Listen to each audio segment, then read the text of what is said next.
Hey guys what's up. So this is your educator Adarsh Raj और मैं लेके आ गया हूँ आपका अगला लेसन इस सीरीज के अंदर, जिसमें हम लोग कर रहे हैं बेटा फिजिक्स टर्म 2 की कंप्लीट रिवीजन।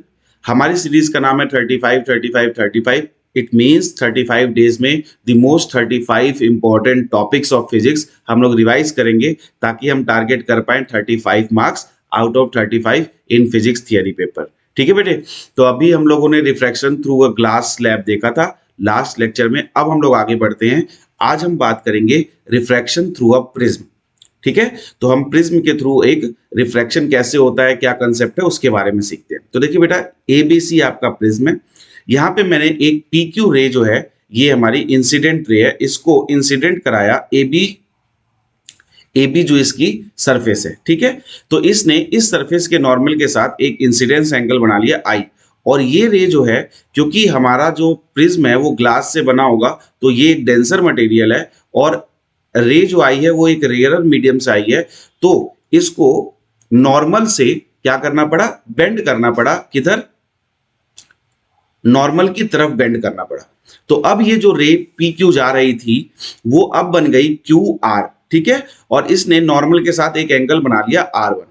अब जब क्यू आर जाके एसी सरफेस पे टकराएगी, एसी एंड पे टकराएगी, तो वो आर एस बन के बाहर निकल जाएगी। क्यों ऐसा होगा? क्योंकि अगेन रे जो है अब वो डेंसर से रेयर में जा रही है, तो अब वो नॉर्मल से अवे हो जाएगी। ठीक है। तो इस केस में एक एंगल बनता है नॉर्मल के साथ, ये हमारा एंगल ऑफ इमर्जेंस या इमर्जेंट एंगल है बेटा। तो इसको हम बोलेंगे angle of emergence. Clear? Angle of emergence. अब ध्यान से देखिए, रे को जाना था पीई पाथ पे। तो जो पीई पाथ है बेटा, ये लाइट का ओरिजिनल पाथ है। कैसा पाथ है ये लाइट का ओरिजिनल पाथ है। लाइट को इस रास्ते पे जाना था। वो कौन सा रास्ता है? वो ये वाला है। लेकिन लाइट गई किस रास्ते पे? लाइट गई ई एस रास्ते पे, है ना। तो जो रास्ता इसका है, पाथ हो गया, वो हो गया ई एस। ये इसका फाइनल पाथ है बेटा। तो जब रास्ता चेंज होता है, लाइट का रास्ता बदलता है, जिस पाथ पे वो जानी थी वो दूसरे पाथ पे चली जाती है, तो ओरिजिनल पाथ और फाइनल पाथ के बीच में जो एंगल बनता है बेटा, इसे हम एंगल ऑफ डेविएशन कहते हैं। एंगल ऑफ डेविएशन कहते हैं। ठीक है बेटे। तो इसे हम क्या कहते हैं? Angle of deviation. और इसे हम डिनोट करते हैं डेल्टा से। इसे हम किससे डिनोट करते हैं? डेल्टा से, जो यहां पे दिखाया गया है। ठीक है। अब हम मानते हैं बेटा कि हमारा जो रिफ्रैक्टिव इंडेक्स है प्रिज्म का, वो म्यू है। और एयर का रिफ्रैक्टिव इंडेक्स 1 मान लो या म्यू ए मान लो। उसके हिसाब से हम refractive index, emergence angle, angle of deviation, इनके बीच में एक रिलेशनशिप सेटअप करेंगे। ठीक है। तो चलो देखते हैं। अब ध्यान से देखो, अगर हम ट्राइंगल ई क्यू आर की बात करें, ई क्यू और आर, यानी कि इस ट्राइंगल की हम लोग बात कर रहे हैं, ध्यान से देखो। तो इसमें जो ट्राइंगल, जो एंगल ऑफ डेविएशन है, वो एक तरीके का एक्सटीरियर एंगल है। एक्सटीरियर एंगल जो होता है वो इंटीरियर अपोजिट एंगल्स के समेशन के बराबर होता है। तो यहां पे E Q R plus E R Q है ना, यानी ये वाला एंगल ई क्यू आर और ये वाला एंगल ई आर क्यू हमें मिलके क्या दे देगा? Angle of deviation. क्लियर यहां तक? अब देखो, अगर हम ध्यान से देखें, इसको मैं आपको क्लियरली दिखाता हूं। ध्यान से देखें तो देखो, ये पूरा एंगल क्या है? ये पूरा एंगल आई है। क्यों? क्योंकि वर्टिकली अपोजिट है। तो अगर इसमें से मैं R1 माइनस कर दूं तो हमें ई क्यू आर मिल जाएगा। इसीलिए मैंने ई क्यू आर को क्या लिख दिया? I minus R1। ऐसे ही ई आर क्यू को मैं लिख सकता हूं E माइनस R2। बेटा क्या लिख सकता हूं? E minus R2। R2 आपका ये है, ये वाला E माइनस R2। क्लियर? अब देखो, यहां से मैं लिख सकता हूं angle of deviation is I plus E minus R1 plus R2। Clear? अब देखो, the angle between the emergent रे RS and the direction of the incident ray PQ is called the angle of deviation. ये मैंने आपको बता ही दिया। अब देखो, क्वाड्रिलेटरल AQNR के अंदर क्वाड्रिलेटरल कौन सा देखना है हमें? AQNR। ठीक है। तो AQNR में एंगल ए, इसे हम क्या बोलते हैं? Prism angle. इसे हम क्या बोलते हैं बेटा? एंगल ऑफ प्रिज्म या प्रिज्म एंगल। तो जब हम ध्यान से देखें तो angle of prism plus Q N R ये वाला एंगल, ये दोनों मिलके 180 डिग्री बनाएंगे। ऐसा क्यों है बेटा? क्योंकि जो ये वाला एंगल है, ये क्वाड्रिलेटरल का, ये 90 डिग्री है और ये वाला एंगल भी 90 डिग्री है। ऐसा क्यों है बेटे? क्योंकि एल एन और एन एम ये दोनों नॉर्मल है, तो इन दोनों का सम 90 डिग्री हो गया और बचे हुए दोनों एंगल का सम भी क्या हो जाएगा? 180 डिग्री हो जाएगा, क्योंकि इन दोनों का सम 180 होगा, 90 प्लस 90। इससे हमने इक्वेशन नंबर 1 बना ली। अब हम देखेंगे क्यू एन आर में। क्यू एन आर में R1 plus R2 plus N की वैल्यू 180 होगी, क्योंकि ट्राइंगल के जो 3 एंगल्स है उनका समेशन कितना होता है बच्चा? 180 डिग्री होता है। तो यहां से हमने दोनों इक्वेशन को कंपेयर किया तो हमें मिल गया R1 और R2 का जो समेशन है वो एंगल ऑफ प्रिज्म के बराबर है। उसको हम उठा के यहाँ पे पुट कर सकते हैं। तो यहां से एंगल ऑफ डेविएशन की जो वैल्यू आएगी वो कितनी आएगी? I प्लस E माइनस ए, ये है angle of deviation of A prism, incidence angle plus angle of emergence minus the prism angle. Clear? ये पहली आपकी डेरिवेशन क्लियर हो गई यहां तक। अब आगे बढ़ते हैं। अब देखो, जब हमारी रिफ्रैक्टेड रे है वो प्रिज्म के बेस के पैरेलल हो जाएगी, यानी कि अभी मैंने आपको दिखाया ना, ये देखो इसके अंदर, ये देखो, ये जो क्यू आर रे थी, क्यू आर रे ये पैरेलल थी, किसके पैरेलल थी? बीसी के, यानी कि प्रिज्म के बेस के पैरेलल होगी। जब ऐसा होता है बेटा तो आई एंगल यानी कि angle of incidence emergent angle के बराबर हो जाता है और R1 एंगल R2 एंगल के बराबर हो जाता है। इस केस में जो डेविएशन एंगल होता है वो मिनिमम हो जाता है, मिनिमम डेविएशन होता है। क्या होता है बेटा? Minimum deviation. तो अगर हम R1 प्लस R2 को क्या लिख रहे थे? R1 प्लस R2 को हम A लिख रहे थे, तो मिनिमम डेविएशन के केस में हम R की वैल्यू A/2 लिख सकते हैं, है ना बच्चा? R की वैल्यू क्या लिख सकते हैं? A/2। और अगर हम मिनिमम डेविएशन एंगल की बात करें तो हम मिनिमम डेविएशन एंगल को क्या लिख सकते हैं? 2i माइनस ए। ऐसा क्यों लिख रहे हैं बेटा?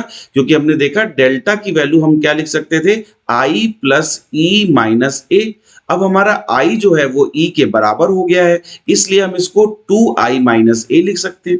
ठीक है? और डेल्टा क्योंकि हम इसको मिनिमम डेविएशन एंगल बोल रहे हैं, इसको हमने डीएम से रिप्रेजेंट किया है, तो डीएम की वैल्यू आ गई 2i माइनस ए और i की वैल्यू यहां से आ गई a प्लस dm/2। अब ध्यान से देखना, अब देखो, अगर मेरे पास ये प्रिज्म है बेटे, अगर ये मेरे पास प्रिज्म है और यहाँ का रिफ्रैक्टिव इंडेक्स है μ2 या हम n2 कह दें, और बाहर एयर का रिफ्रैक्टिव इंडेक्स है n1, ठीक है?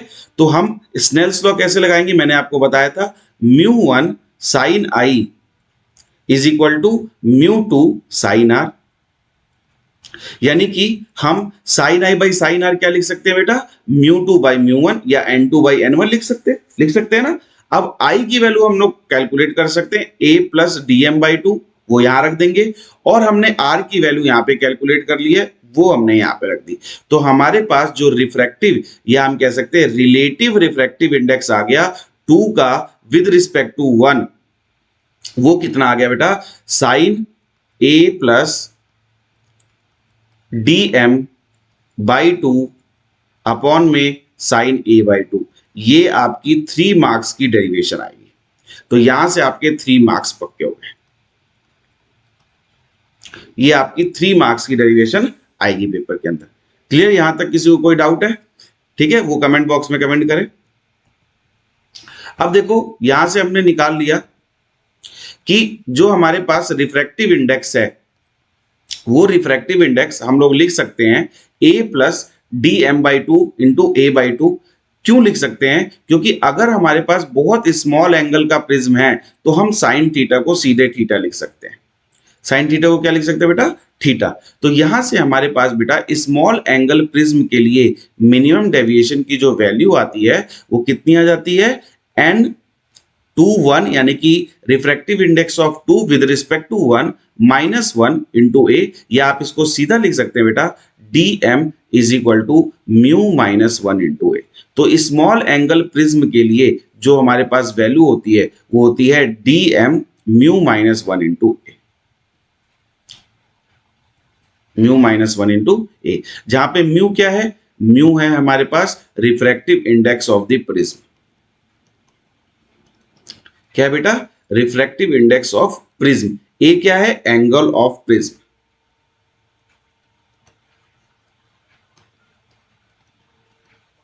डीएम क्या है? Angle of minimum deviation.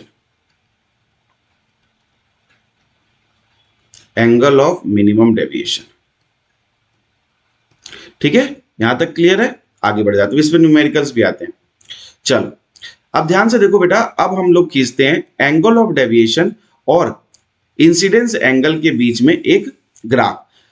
जैसे जैसे एंगल ऑफ इंसिडेंस इंक्रीज करेगा, as the angle of incidence increases the angle of deviation decreases and becomes minimum and then again increases. तो धीरे धीरे पहले ये डिक्रीज करेगा, यहां पे ये अपनी मिनिमम वैल्यू को शो कर देगा, और उसके बाद अगर आप आई को इंक्रीज करेंगे तो ये इंक्रीज करना लगेगा। आपसे पूछा जाएगा कि बताओ ये कहां पे मिनिमम एंगल देगा, तो मिनिमम एंगल कहां देता है? मैंने अभी आपको बताया, जहां पे आई बराबर ई हो जाता है, या R1 की वैल्यू किसके बराबर हो जाती है?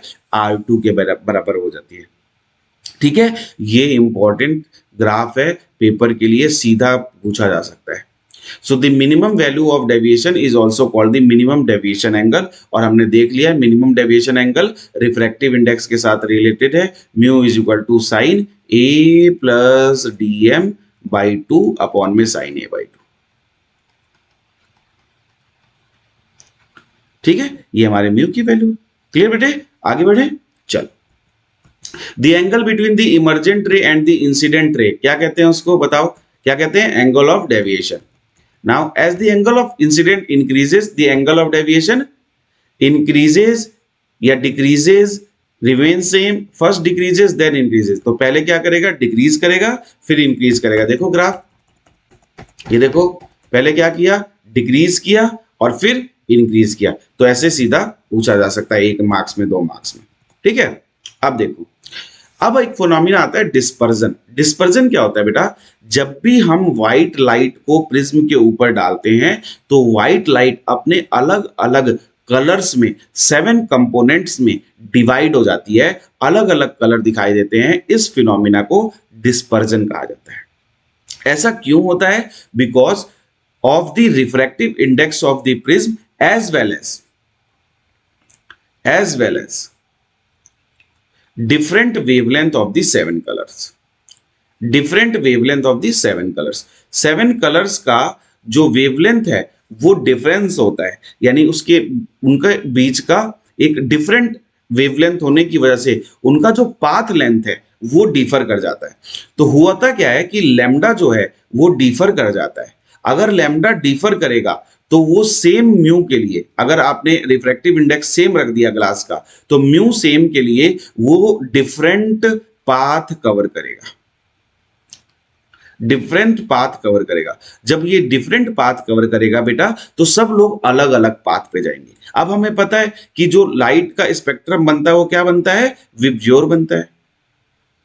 विबग्योर यही बनता है, जहां पे आप V से R पे जब जाएंगे तो R का जो लैम्डा होता है वो मैक्सिमम होता है, जिसका देखो बेटा, जब आप यहां से, मैं आपको बता देता हूं, V से लेके आप R पे गए तो R का जो लैम्डा है वो मैक्सिमम होगा। R का लैम्डा मैक्सिमम होता है, तो R के लैम्डा के मैक्सिमम होने की वजह से इसका मिनिमम डेविएशन होता है। डेविएशन जो होता है वो मिनिमम होता है। वॉयलेट का जो डेविएशन होता है वो मैक्सिमम होता है। इसको हम बोलते हैं डेल्टा V, इसको हम बोलते हैं डेल्टा R।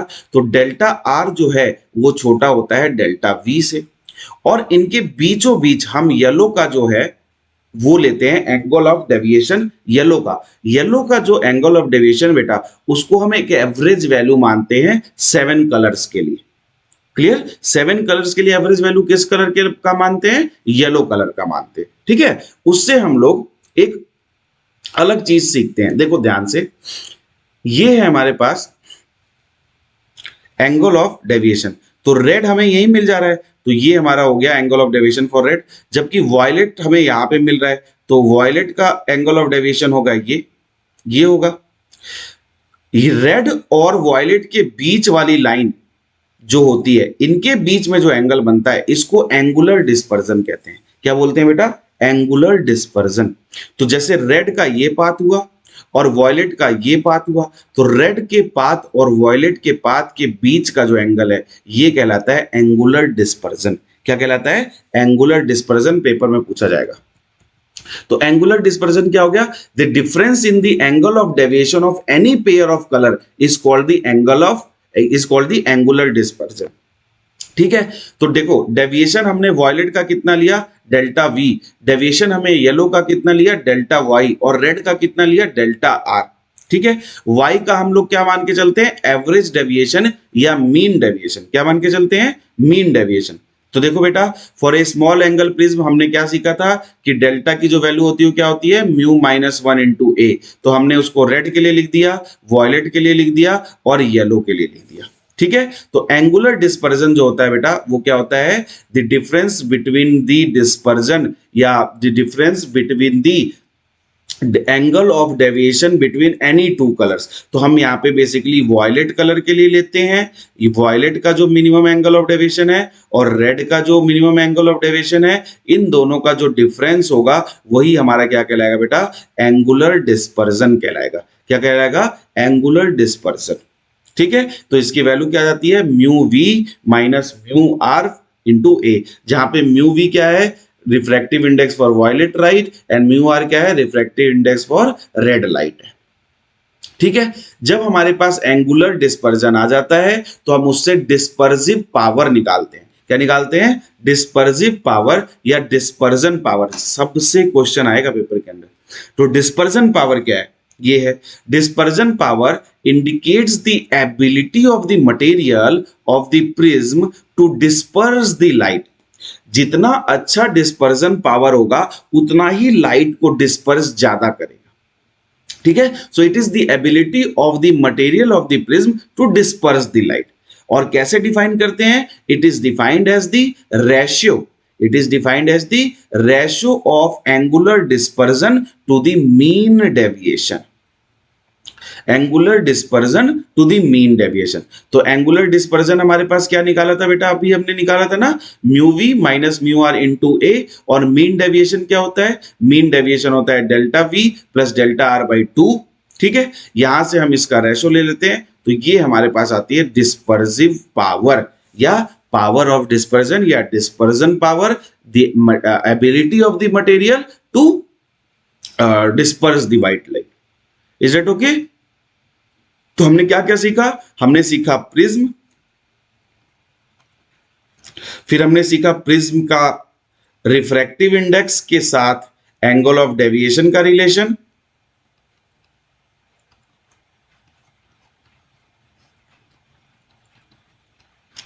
फिर हमने क्या सीखा बेटा?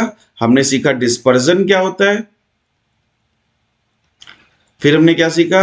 हमने सीखा कि एंगुलर डिस्पर्जन क्या होता है, फिर हमने क्या सीखा? हमने सीखा एंगल ऑफ डेविएशन कैसे निकालते हैं, रेड लाइट के लिए, वॉयलेट लाइट के लिए, येलो लाइट के लिए। फिर हमने सीखा डिस्पर्सिव पावर क्या होती है, जो कि थीटा बाई डेल्टा मीन होती है। क्या होती है? Theta by delta mean. Clear? इतने सारी चीजें हमने कवर कर ली। तो यहां से आप रिफ्रैक्टिव इंडेक्स के टर्म्स में भी, ये मैं आपको इरेज कर देता हूं, यहां से हम लोग क्या लिख सकते हैं? Delta V minus delta R by delta Y, क्योंकि मीन हम लोग डेल्टा वाई का मानते हैं तो थीटा बाई डेल्टा वाई से हम लोग निकाल सकते हैं। और रिफ्रैक्टिव इंडेक्स के टर्म्स में जहां जहां हमने डेल्टा लिखा है वहां वहां हम म्यू लिख देंगे, तो हमारा रिफ्रैक्टिव इंडेक्स के टर्म्स में डिस्पर्जन पावर या डिस्पर्सिव पावर आ जाएगा। क्लियर? तो ये आप लोगों के लिए इंपॉर्टेंट है। ठीक है, अब देखो ध्यान से, the dispersive power is independent of the angle of prism and the angle of incidence, but it depends upon the material of the prism. The dispersive power of the flint glass prism is greater than the crown glass prism. बहुत important है, CBSE के लिए important है, NEET के statement type questions के लिए बहुत important point है। फ्लिंट ग्लास प्रिज्म जो होता है उसका डिस्पर्सिव पावर जो क्राउन ग्लास प्रिज्म है उससे ज्यादा होता है। The two prism of angle A and A dash and refractive index and mu dash are placed together, then the total deviation is given by delta 1 plus delta 2 or theta 1 plus theta 2. ये formula आप लोग याद रखेंगे। अगर दो prism का आप लोगों को एक साथ दे दिया गया, जिनका रिफ्रैक्टिव इंडेक्स और एंगल ऑफ प्रिज्म आपको पता है, तो कॉम्बिनेशन की वजह से जो टोटल डेविएशन होगा वो ये होगा, और टोटल जो एंगुलर डिस्पर्जन होगा, यहाँ पे डिस्पर्जन आना चाहिए, जो टोटल डिस्पर्जन होगा वो ये होगा। ठीक है, इसको आप लोग यहाँ पे कैलकुलेट कर सकते हैं। ठीक है, तो इस तरीके से हम लोगों ने आज के टॉपिक्स कवर कर लिए। बहुत ही इंपॉर्टेंट है, यहाँ से 3 मार्क्स का 5 मार्क्स तक का भी क्वेश्चन अलग अलग पार्ट में आ सकता है। अगर आपको अच्छी लगी हो वीडियो तो आप लाइक करें, चैनल को सब्सक्राइब करें और वीडियो को शेयर करें अपने फ्रेंड्स एंड फैमिली के साथ। ठीक है, तो तब तक के लिए, नेक्स्ट लेसन तक के लिए हम लोग शबा खैर बोलते हैं, गुड नाइट बोलते हैं, और मिलेंगे हम लोग कल। ठीक है, नेक्स्ट लेक्चर के साथ। तब तक के लिए हैव अ ग्रेट डे।